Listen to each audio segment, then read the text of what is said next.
श्रीमन नारायण। आप सभी को मार्गशीर्ष पूर्णिमा की हार्दिक शुभकामनाएं। आज हम आपको मार्गशीर्ष पूर्णिमा की व्रत कथा सुनाएंगे। मार्गशीर्ष पूर्णिमा को मोक्षदायिनी पूर्णिमा व 32वीं पूर्णिमा के नाम से भी जाना जाता है।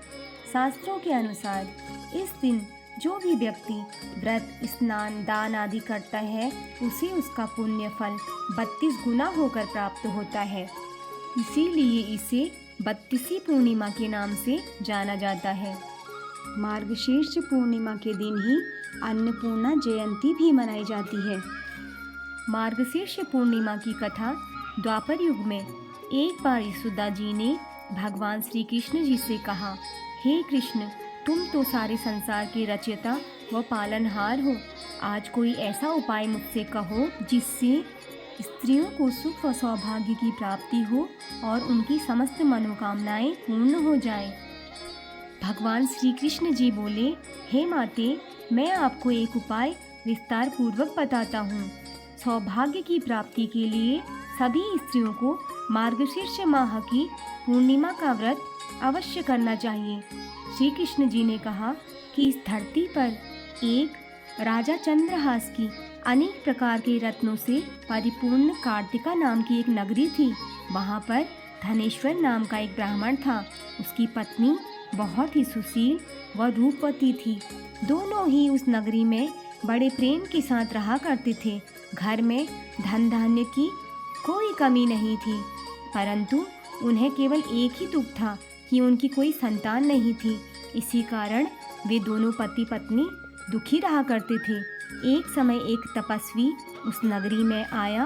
वह तपस्वी उस ब्राह्मण का घर छोड़कर अन्य घरों से भिक्षा लेकर भोजन किया करता था। एक दिन हमेशा की तरह वह तपस्वी भिक्षा में मिले हुए अन्न को प्रेम पूर्वक खा रहा था कि धनेश्वर ने तपस्वी का यह सब कार्य देख लिया। धनेश्वर योगी के पास आया और हाथ जोड़कर कहने लगा कि हे महात्मन, आप सभी घरों से भिक्षा लेते हैं, परंतु मेरे घर की भिक्षा आप कभी नहीं लेते हो। इसका क्या कारण है? तभी योगी महाराज ने कहा कि निसंतान के घरों की भीख पतितों के अन्न के समान होती है, और जो पतितों यानी पापियों के घर का अन्न खाता है वह खुद भी पापी हो जाता है, क्योंकि तुम निसंतान हो। इसीलिए पतित होने के भय से मैं तुम्हारे घर की भिक्षा नहीं लेता हूँ। धनेश्वर यह बात सुनकर मन ही मन बहुत दुखी हुआ और हाथ जोड़कर योगी के पैरों में गिर पड़ा और कहने लगा, महाराज, अगर ऐसी बात है तो आप ही मुझे पुत्र प्राप्ति का कोई उपाय बतलाइए। आप तो सर्वज्ञ हैं, मुझ पर अवश्य ही कृपा कीजिए। मैं संतान नहीं होने के कारण अत्यंत दुखी हूँ। कृपया आप मेरे इस दुख को दूर कीजिए। तब योगी महाराज कहने लगे, हे ब्राह्मण, तुम देवी चंडी की आराधना करो। तब घर आकर उसने अपनी पत्नी को ये सारा वृत्तांत सुनाया और तपस्या करने के लिए खुद वन में चला गया। वन में जाकर उसने श्रद्धा के साथ देवी चंडी की उपासना व उपवास किया।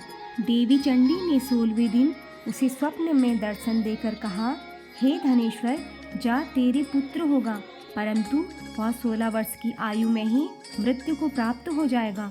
अगर तुम दोनों पति पत्नी मिलकर मार्गशीर्ष पूर्णिमा सहित 32 पूर्णमासियों का व्रत विधि पूर्वक करोगे तो तुम्हारा पुत्र दीर्घ आयु होगा। प्रातःकाल होने पर इसी स्थान के पास ही तुम्हें एक आम का वृक्ष दिखाई देगा।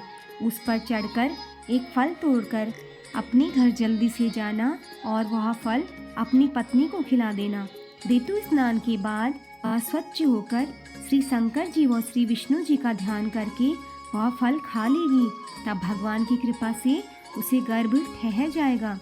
जब वह ब्राह्मण प्रातःकाल उठा तब उसने उस स्थान के पास एक आम का वृक्ष देखा। धनेश्वर उस वृक्ष पर चढ़ गया और एक फल तोड़कर घर चला गया और अपनी पत्नी को दे दिया।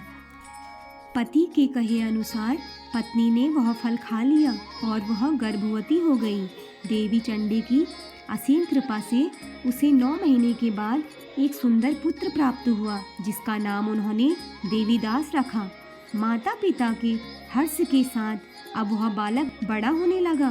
देवी की कृपा से वह बालक बहुत ही सुंदर, सुशील व पढ़ने में बहुत ही निपुण हो गया। देवी की आज्ञा अनुसार उसकी माता ने 32 पूर्णमासी का व्रत रखना प्रारंभ कर दिया था, जिससे उसका पुत्र दीर्घ आयु वाला हो जाए।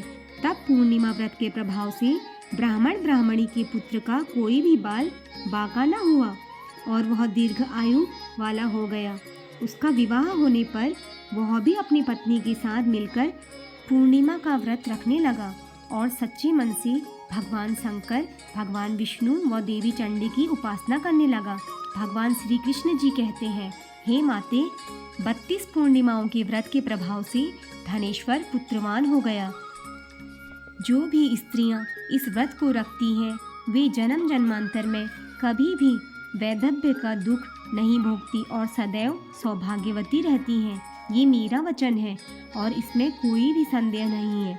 यह व्रत पुत्र पौत्र देने वाला है, सभी मनोकामनाओं को पूर्ण करने वाला है। पूर्णिमा का उपवास कभी भी बिना व्रत कथा के अधूरा माना जाता है, लेकिन जो लोग इस व्रत को नहीं कर पाते हैं तो उन्हें भी इस व्रत कथा को अवश्य ही पढ़ना व सुनना चाहिए। इसी के साथ कथा समाप्त होती है। बोलिए सत्यनारायण भगवान की जय, लक्ष्मी माता की जय।